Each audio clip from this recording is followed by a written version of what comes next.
Today on NAZ Today, the search continues for Malaysian Airlines Flight 370. And a fierce competition heads to NAU's campus.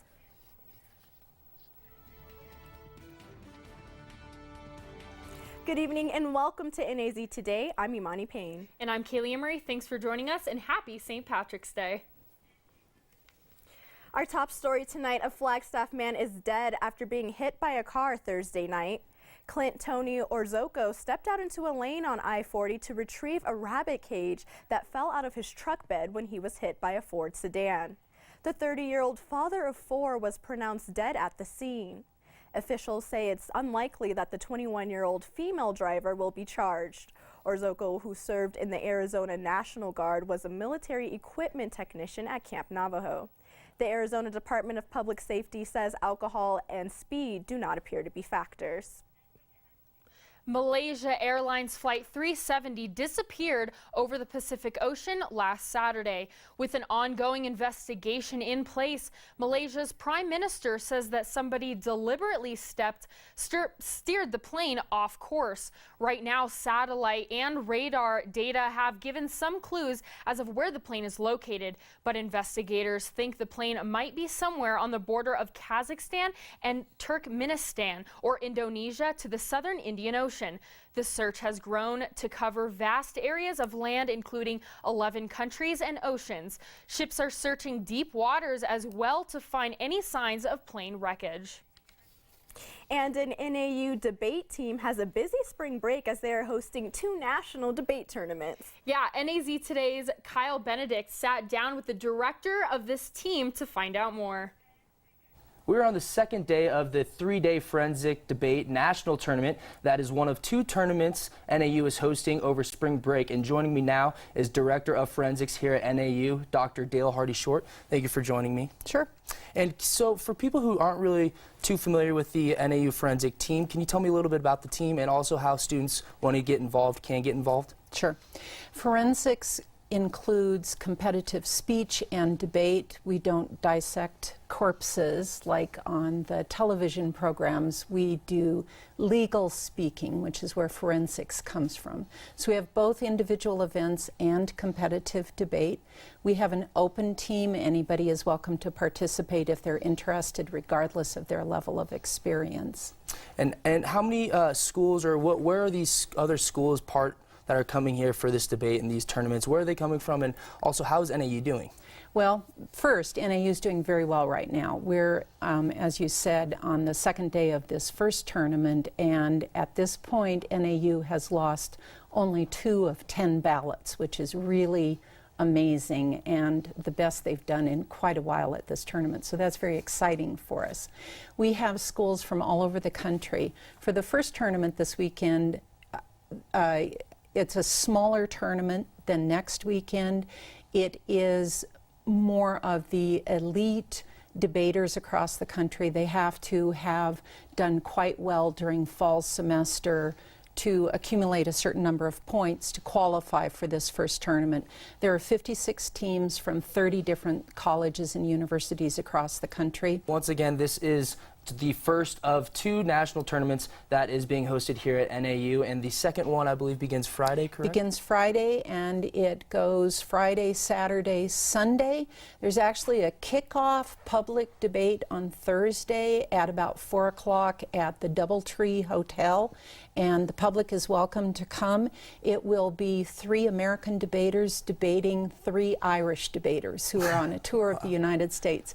It's a fun debate to watch, and everybody is welcome to come. If they have any questions, they're certainly welcome to contact me. Great. Well, thank you very much for being here, and You're good welcome. luck to NAU and Thank yourself you. as well. Thank you. So once again, that's Dale Hardy-Short, Director of Forensics here at NAU, and make sure you guys get on out there. The second tournament starts this Friday.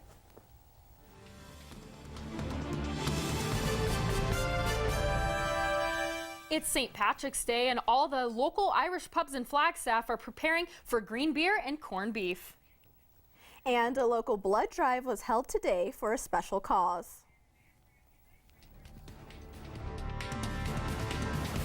I've tried all kinds of TV services. The phone company wasn't cutting it, so I cut them. Spotty satellite? Nah, that dish wasn't appetizing. But the all-new Suddenlink? It comes with free HD and a picture so sharp it makes real life look lame. Now I have up to 300 channel choices, earloads of digital music, 10,000 on-demand titles, and new TiVo Stream that turns my tablet into a TV and lets my DVR take road trips. I've seen the future of TV, and the future is easy. Since I got adopted, I've learned a lot about these humans. I know. I mean, check out these two. It's Flirt City over here. I think she's getting his number. Nice. Your human's got some sweet moves. Takes after his dog.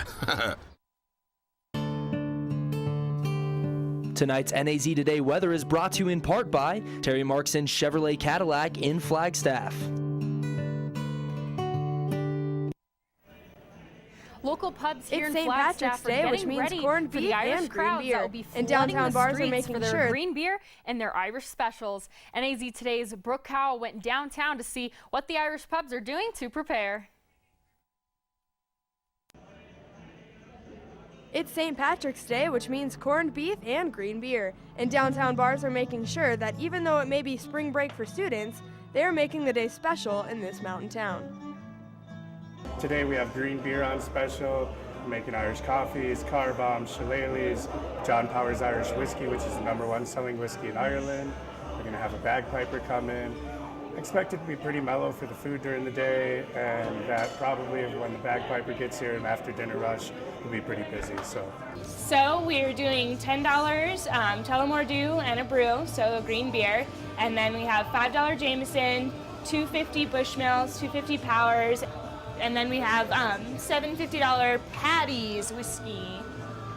But Collins and Maloney's believe that despite the lack of students, they will still have a good crowd for the holiday.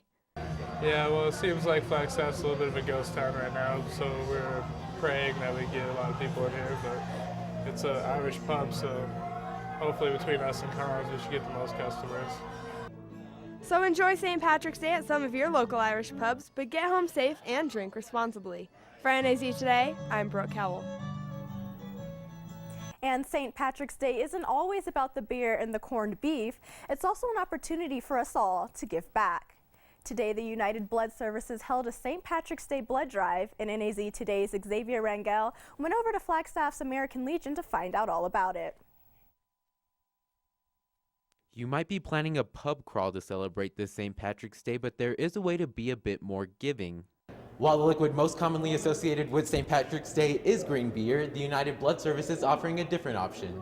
UBS is holding the St. Patrick's Day blood drive today at the American Legion.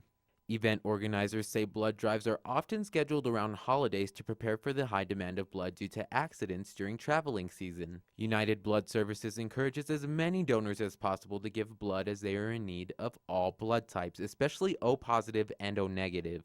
If you do give blood today, you're going to want to keep hydrated and celebrate St. Patty's Day sober. Drink a lot of water over the next couple of days. Plenty of non-alcoholic beverages for the rest of the day. Donor care supervisors warn the consumption of alcohol prior to donating blood can lead to a false positive screening of hepatitis.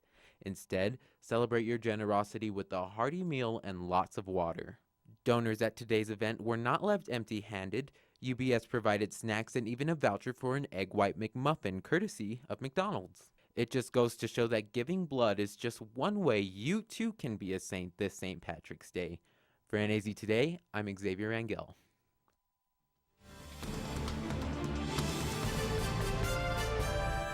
The sun is shining and the wind is still blowing. Will Flagstaff start feeling the spring weather? Meteorologist Alexa Dumidi has more. Stay with us.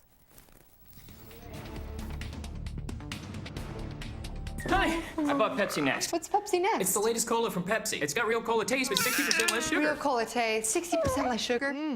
Yeah, I know. It's unbelievable. But this is the most impressive thing I've ever experienced in my entire life. Oh, definitely.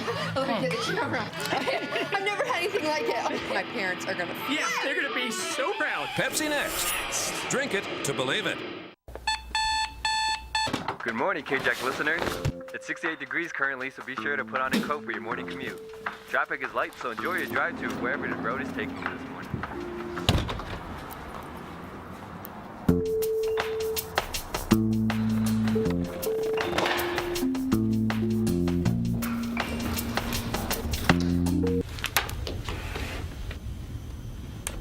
Jack Radio, 1680 AM.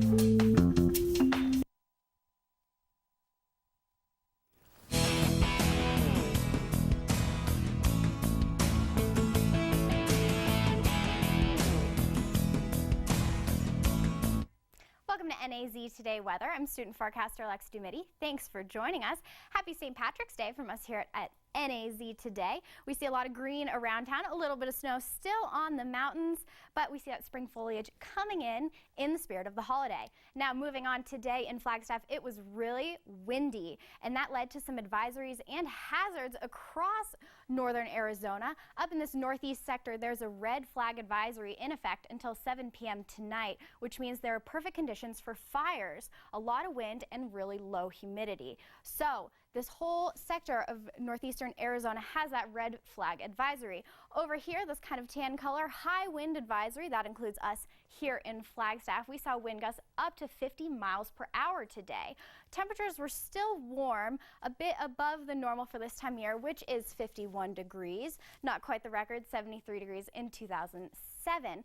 Sunrise this morning was at 6:34 a.m.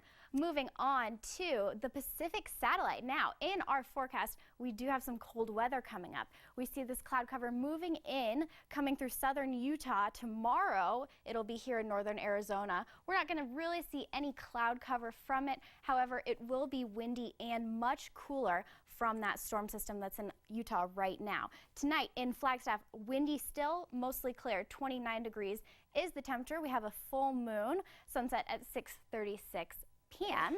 Tomorrow in Flagstaff, like I said, much cooler than it was today. We're seeing 46 degrees, still a lot of winds, gusts up to 30 miles per hour. Now let's take a look at the forecasted temperature across the state. We have 58 degrees tonight in Lake Havasu, 79 tomorrow, 58 degrees tonight down in Phoenix, 83 tomorrow. 32 degrees tonight in Winslow, 67 tomorrow. Now, the Flagstaff extended forecast. Wednesday, we're going to see temperatures start to warm up again as that cold front moves out of our area, 54 degrees. Thursday, 58 degrees. Friday, 57, warming up through the weekend. The Sedona extended forecast, they're going to see cooler temperatures tomorrow as well, 63 degrees. 66 on Wednesday, getting up to 70 degrees by the weekend. Back to you at the desk. Well, thanks for that update, Alexa. And Kaylee, what do we have going on in sports? All right, well, I got a quick sports minute here on NAZ.